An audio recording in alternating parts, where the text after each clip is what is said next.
Hello viewer, you are welcome once again. We are going to continue our topic, uh, the secret to succeed in graphics. Actually, we ended in the tips on how to choose the best font for your logo. Today, we are going to continue where we stopped.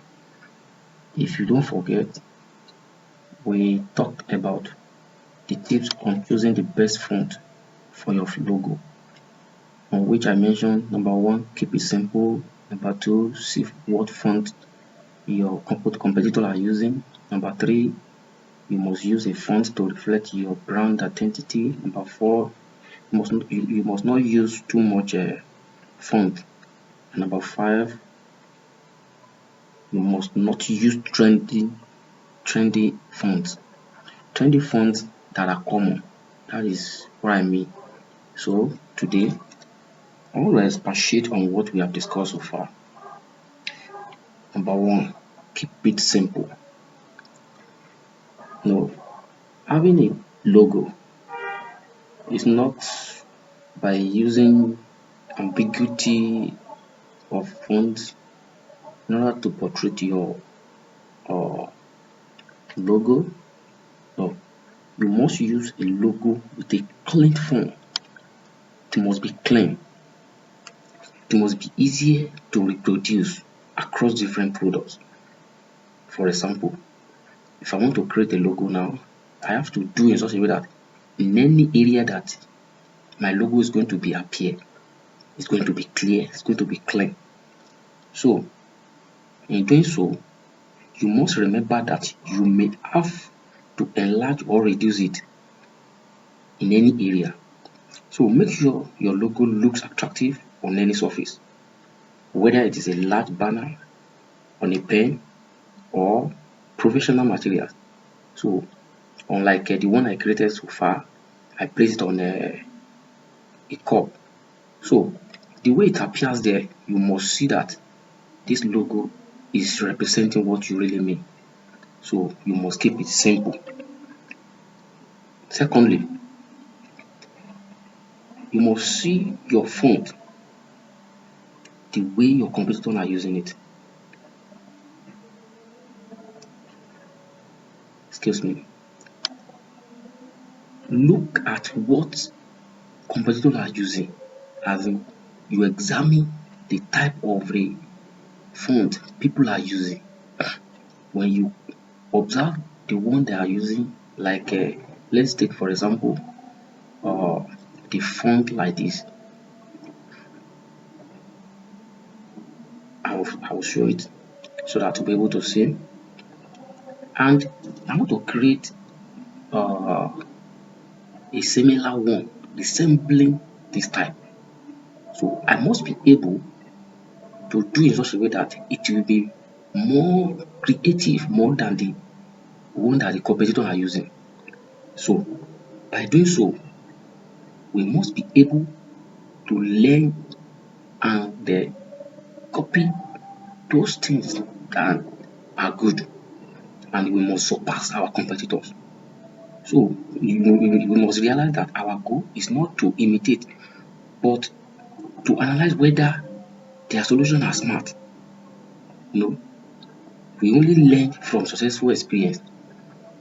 Those fonts that we discover that is good, we can copy it and make it a beautiful one, so that when others see it, they'll be able to say yes, this one is better than this.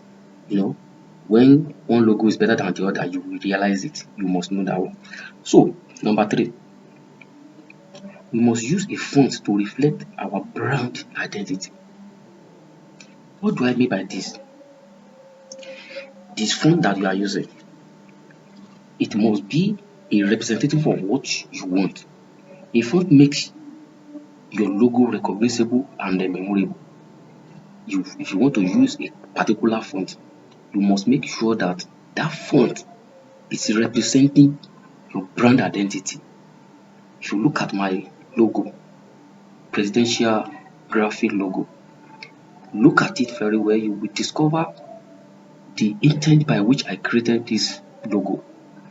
The P, I make sure that it does not have anything to do with any competitors. So I make it unique. There is no way you'll be able to see it and you will not know that yes, this is unique. Also, we must find out which font suit our company best. Is it serious? Is it clean or neat? And also, we must ensure that anything we are using as our brand identity must reflect exactly what we want it to be. Now, does it communicate novelty or any other traditions whatsoever? All those things we need to take note when we are creating our logo using font. Don't forget we are talking about the secrets to succeed in graphic.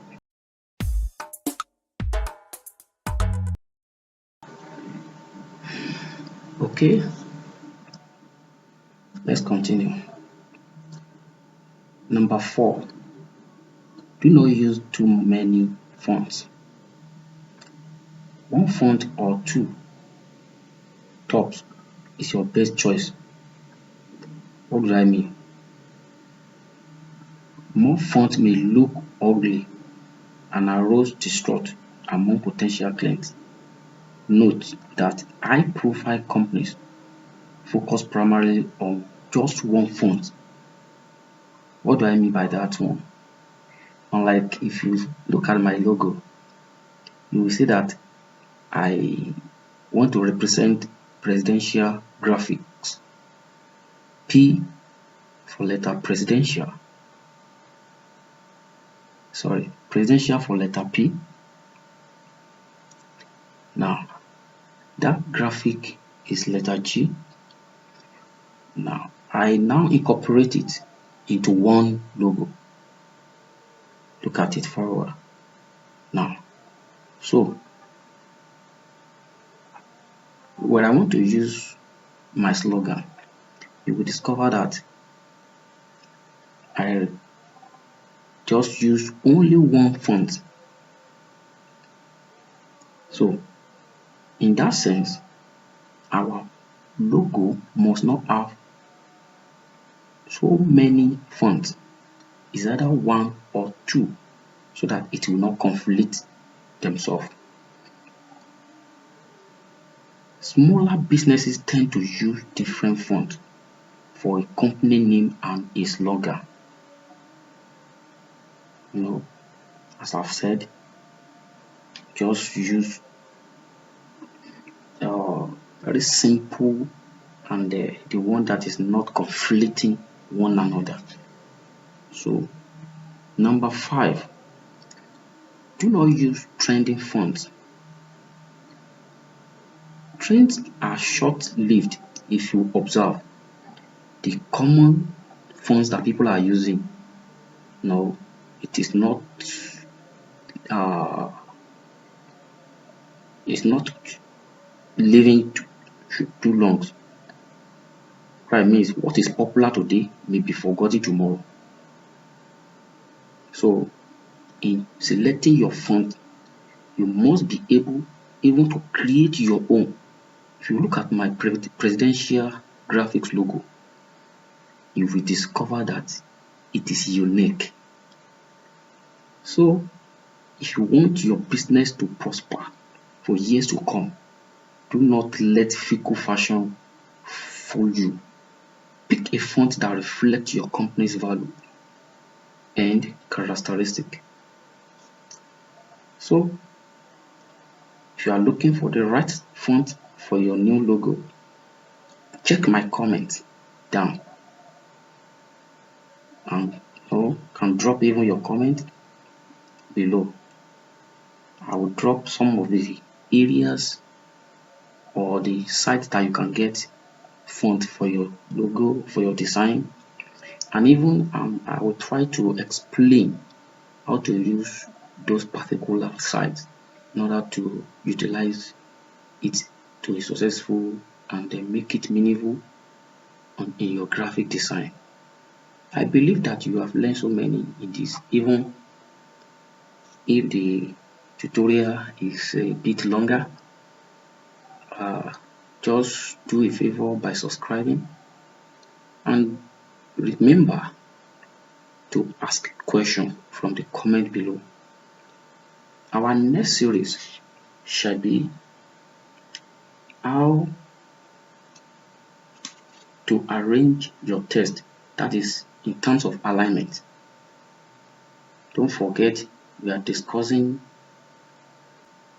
the secret to success in graphics, on which I will be exposing how to use font, how to make use of your alignment, how to use your shape, how to make use of color, and even how to select the size that would befit your design work. All this shall be discussed. Thanks for watching, and I hope to see you later.